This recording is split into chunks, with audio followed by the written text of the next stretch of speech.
Kwento mula pagkabata, tagumpay, pagkatalo at pagbangon. Dito sumentro ang akda ni Milan Marquez sa librong isinulat na Mindful Lines, Mindful Lives. So much has been written about my life in this book. And for those who have pre-ordered and read the book, I honestly thank you sincerely. You might be wondering why I came up with all these realizations in life.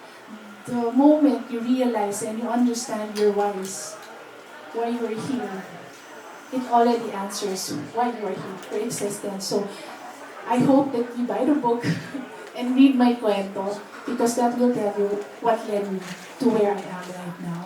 4 na taong binuo ang libro na hangos sa tunay na buhay. Isa rin sa mga naging paksa, mental health, at kung paanong ang pagguhit ng mga linya ay makakatulong sa pagbangon.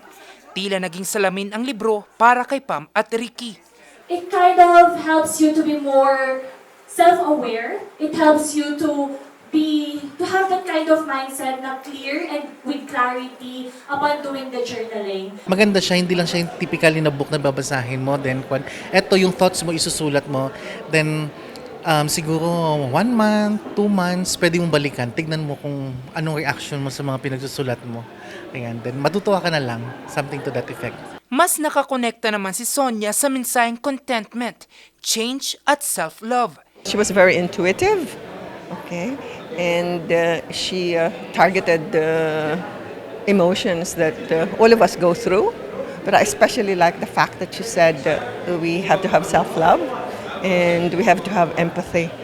And besides those, I really loved what she said about being content. Okay, it's not just money that makes you happy. It shouldn't be.